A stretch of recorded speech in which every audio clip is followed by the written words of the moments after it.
Ada apa di 10 hari terakhir bulan Ramadan?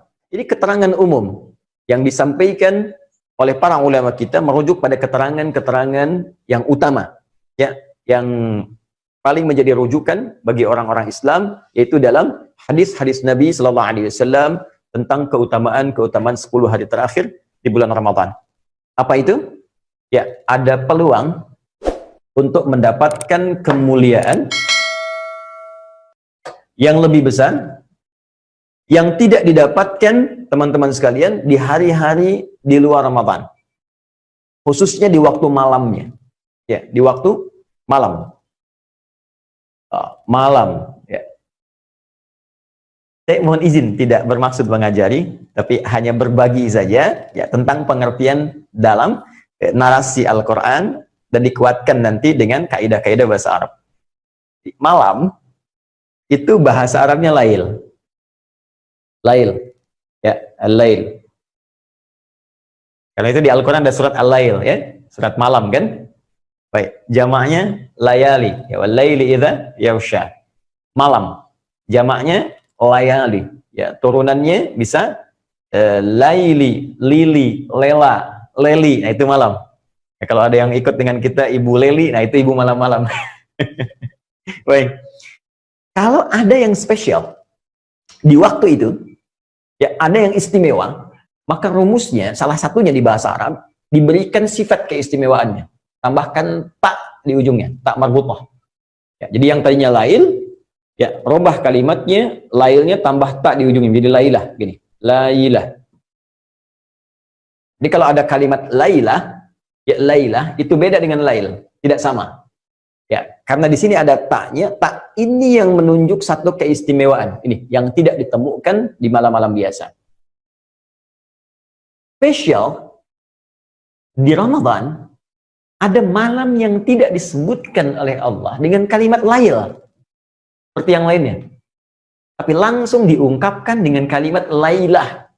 Bahkan dahsyatnya di lailah ini disandingkan dengan kadar manusia, semua ketetapan-ketetapan kehidupan yang telah ditetapkan di Lauh Mahfudz sebelum kita tercipta. Bahkan, ya, tentang kita terlahir, tentang aktivitas di mana, Anda di Amerika, apakah nanti kembali ke Indonesia, kemudian hidup di mana, wafat di mana, sampai kembali kepada Allah, yang di situ kemudian kita hidup sekarang untuk berikhtiar mewujudkan semua apa yang tertulis itu.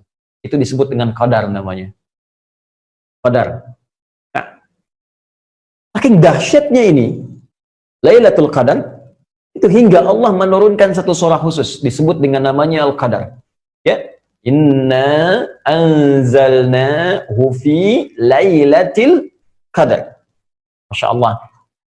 Kembali ke inna tadi, sungguh kami dengan keagunganku, kata Allah, akan turunkan informasi yang dahsyat.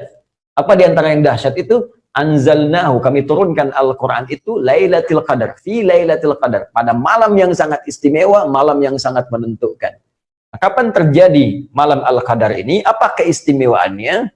Banyak riwayat menyebutkan di hadis-hadis, khususnya bab di hadis Muslim, ya, ada ditemukan bahkan beberapa riwayat Nabi menyampaikan umumnya, secara umum malam Al-Qadar itu sering dipersepsikan lewat narasi-narasi yang disampaikan Nabi itu di 10 hari terakhir di malam-malam Ramadan. 10 hari terakhir. Ya, walaupun ya sebagian ulama berpendapat ini dirahasiakan oleh Allah Subhanahu wa taala, dia bisa muncul di malam pertama, muncul di malam kedua atau di pertengahan, dirahasiakan supaya kita serius untuk menjemput setiap malamnya.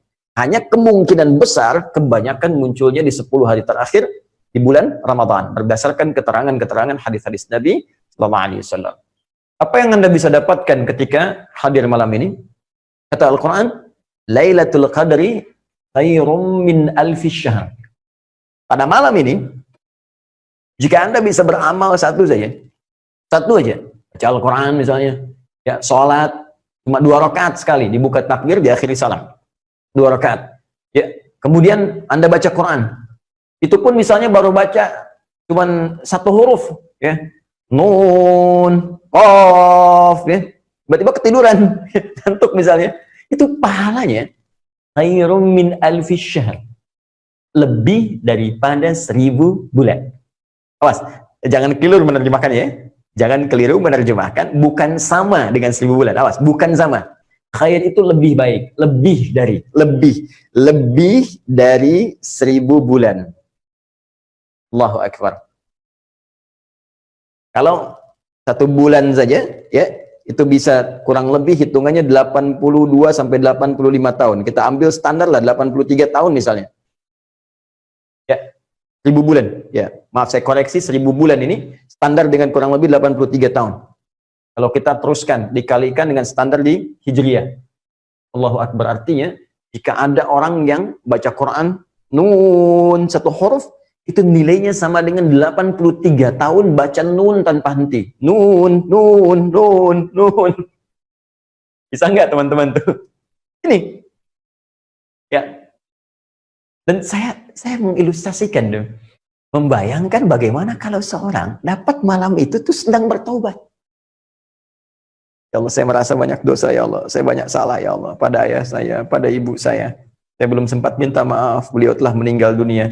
Saya tidak tahu bagaimana jalannya untuk memohon maaf. Ya Allah, saya banyak salah ya Allah terhadap anak-anak saya. Karena saya kurang perhatian dengan mereka. Akhirnya mereka kemudian mencari perhatian di luar. Terlihat seperti nakal. Padahal tanggung jawab saya sebelumnya yang kurang perhatian.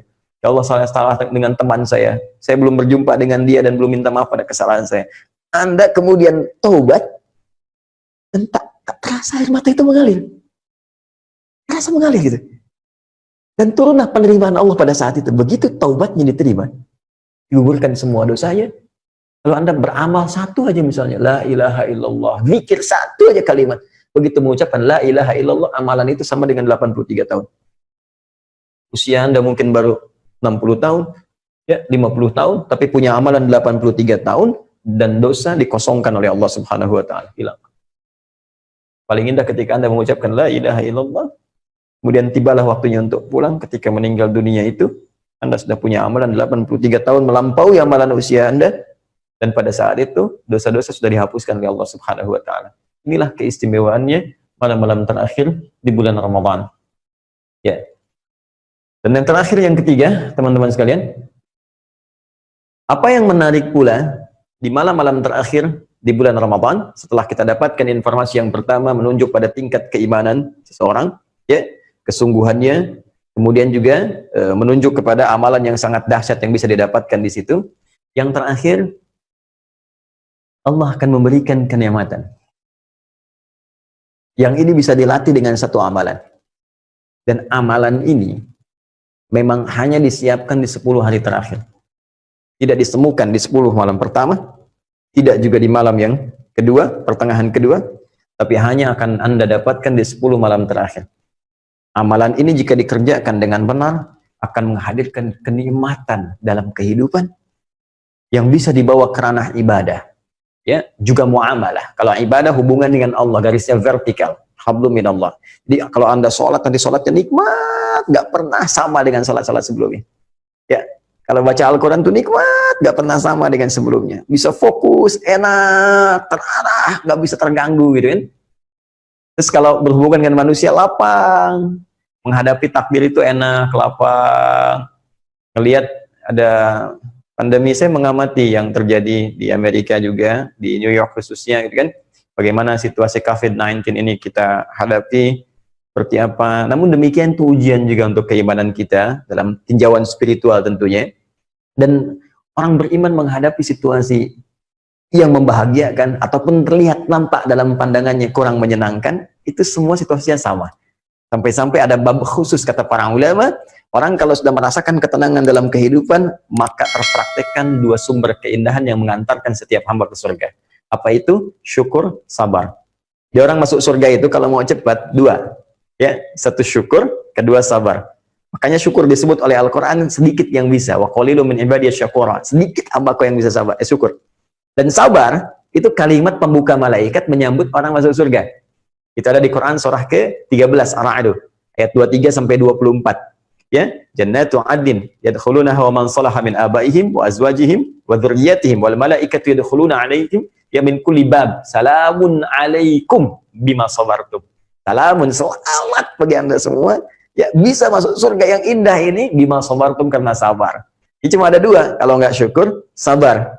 Dan syukur dipraktikkan ketika Allah titipkan nikmat kepada kita dalam bentuk yang bisa kita rasakan dengan kebahagiaan. Sedangkan sabar, ketika Allah turunkan nikmat kepada kita dalam bentuk musibah yang kadang-kadang terasa tidak menyenangkan. Ya, sebetulnya dua-duanya itu jalan ke surga. Ya, itu poinnya. Nah, bagaimana untuk bisa mendapatkan kelapangan ini sehingga bisa mempraktikkan syukur dan sabar? Salah satunya ada latihan yang hanya diberikan fokusnya di 10 malam terakhir saja. Nah, dalam bahasa Arab, kalau Anda fokus pada sesuatu yang tak bisa dipalingkan kemanapun, ya, sehingga merasa kayak ada kenikmatan, saking nikmatnya nggak bisa fokus. Anda sedang nonton acara begini kan, terus dipanggil misalnya, "Ma," nggak jawab, "Mama," sebentar, tapi nengoknya begini sebentar ya, itu fokus begini kan. Nah, itu disebut namanya akafa. Ya, ain, kaf, fa. Ain, ya, ain, kaf, fa, begini. Oke, orangnya disebut akif, akif, gini, akif. Baik, kalau banyak orang, ya nggak hanya Anda saja, ya di rumah ada 5 orang semuanya fokus, luar biasa, tak terpalingkan, merasa kenikmatan, jadikan di ujungnya, akifun, akifun. Misal di zaman Nabi Ibrahim ada orang yang fokus terhadap patung-patung sembahan berhala, sampai saking fokusnya dipanggil susah nengok, diingatkan marah-marah, gitu kan? Itu ada di Quran surah ke-21 ayat ke-52. Ya, mahadhi tamathilul lati antum laha akifun, kata Ibrahim kepada bapaknya dan kepada kaumnya, masyarakat pada saat itu, apa sih patung-patung ini sampai kalian begitu fokus? Aku ingatkan nggak nengok-nengok. Aku sampaikan marah-marah, akif itu namanya. Ya, baik, kalau Anda ingin melatih diri fokus sehingga terhubung hanya dengan Allah, nikmat gitu, dan nggak bisa diganggu orang. Ya, saat sedang senang kita pun nyaman sedekah, nyaman ini, nggak ada riya, nggak diganggu orang. Sedang sholat enak, nikmat, dicela orang juga alhamdulillah. Memang setiap manusia punya aib untuk dicela. Perasaan itu muncul saja dan terasa damai dalam kehidupan. Nah, itu teman-teman sekalian, sikapnya akif. Akafa. Kalau Anda ingin berlatih untuk mendapatkan itu, maka tambah hamzah di depannya. Ya, hamzah wasal. Di akafa, hapus sebentar ini. Ya. Akafa, tambah hamzah di sini. Ya, harakatnya jadikan kasrah, ini hilang jadi Kalau Anda ingin latihannya serius, sungguh-sungguh, ya berusaha sungguh-sungguh, ingin latihan sungguh-sungguh, tambah tak sebelum akhirnya. Ya, gini. Di maaf, jadi setelah ain ya jadi istaf ada ya, tak di sini taknya bukan sebelum akhir. Kalau sebelum akhir nanti syiddah ya, takafa ya. Jadi cara mengartikannya usaha untuk sungguh-sungguh fokus terhadap sesuatu, usaha untuk sungguh-sungguh, taknya akafanya fokus terhadap sesuatu sehingga tidak bisa dipengaruhi atau dipalingkan oleh yang lain. Saya ingin fokus untuk ibadah kepada Allah sehingga setelah takafa ini saya bisa fokus dengan Allah, saya fokus dengan hukum-hukumnya, nggak peduli dengan gangguan orang, bisa terasa nyaman menghadapi berbagai musibah dan sebagainya, bisa membalas keburukan dengan kebaikan, bisa mencintai dengan lebih luas, menyayangi tanpa pamrih. Itu latihannya disebut dengan i'tikafa. Sifatnya disebut dengan i'tikaf. Ini sifatnya, keadaannya. I'tikaf. Nah, jadi yang ketiga, di 10 malam terakhir Ramadan, Anda akan mendapatkan sebuah latihan dengan fokus yang sangat luar biasa. Sampai-sampai Nabi mengencangkan ikat pinggangnya, sampai-sampai beliau membangunkan keluarganya, sampai-sampai beliau menghidupkan malam-malamnya, supaya masih bisa berlatih untuk menikmati segala karunia yang Allah berikan kepada beliau, ya, yang bisa dibawa dalam kehidupan. Itu yang menyebabkan Nabi dicela tidak membalas, Nabi dilempar malah mendoakan, kan? Terus dalam akhir hidupnya pun masih menyampaikan kalimat yang ingin menyayangi kita semua. Dan di mana kita dibanding keteladanan Rasulullah SAW? Ya, karena itu saya kira kita kembalikan ke sini bahwa i'tikaf tidak ditemukan, bukankah hanya di 10 malam terakhir Ramadan? Kan? Ada orang i'tikaf dalam konteks ini, jadi 10 hari pertama atau 10 hari kedua, kita hanya temukan di 10 hari terakhir. Dengan tujuan-tujuan yang tadi saya sebutkan.